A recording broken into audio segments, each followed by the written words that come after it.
A wooden bucket, stolen in 1325, sparked a war that killed thousands, and no one can agree if it was ever actually worth stealing. Let me show you something peculiar in our Italian conflicts collection. This isn't about grand ideological battles or dynastic succession disputes, though those were certainly present. What we're looking at is the War of the Oaken Bucket, or Guerra della Secchia, as it was called. It began in the spring of 1325 between two northern Italian city-states, Bologna and Modena, and the entire thing hinged on an object so mundane, so genuinely ordinary, that historians still debate whether the war was ever really about the bucket at all, or whether it was simply the match that lit an already explosive powder keg. To understand how a bucket becomes casus belli, you need to rewind about 50 years. Bologna and Modena weren't exactly friends. They were rival powers in the Emilia-Romagna region, competing for trade routes, territorial control, and political prestige. Bologna was the larger, wealthier city, home to Europe's oldest university, founded in 1088.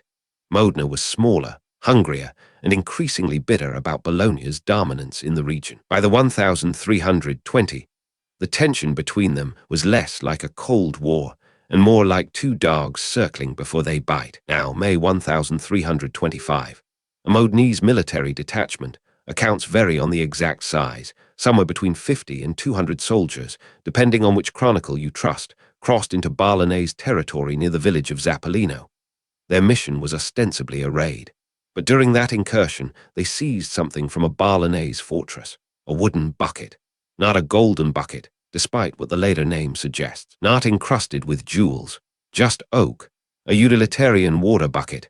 What the bucket actually represented, though, that's where the story gets interesting. In medieval political culture, symbols mattered as much as material. That bucket was a trophy, a public humiliation. Modena had struck into Bologna's territory, stolen a relic, and returned home with it as proof.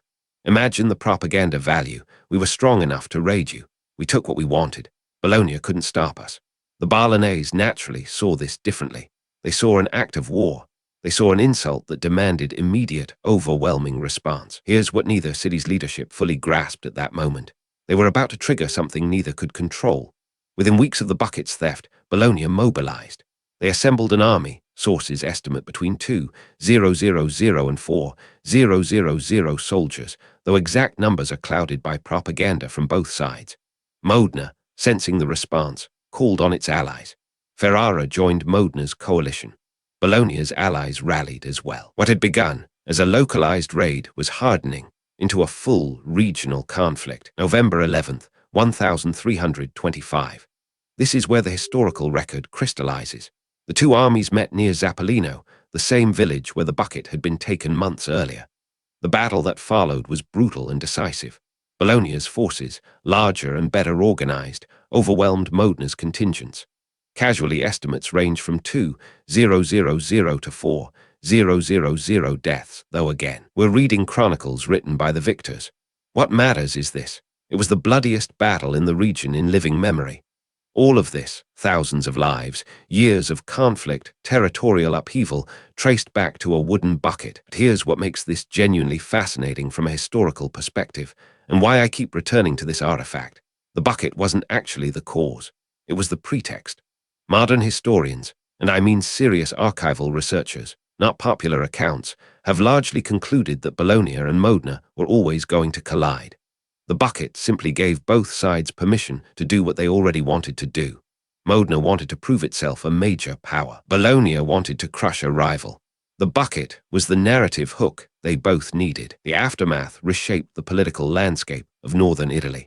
Bologna emerged dominant, but the war had exhausted both cities' resources.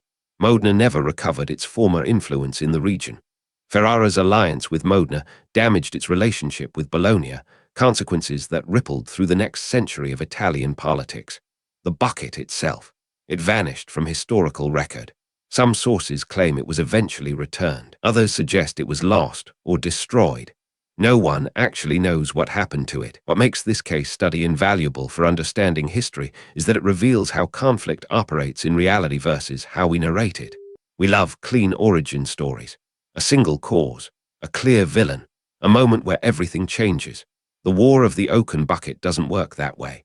It's messy, The bucket is simultaneously the cause and not the cause.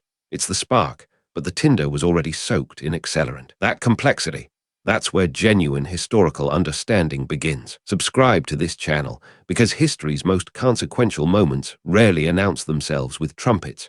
They arrive quietly, sometimes literally as a bucket, and transform everything. Subscribe to this channel because history's most consequential moments rarely announce themselves with trumpets.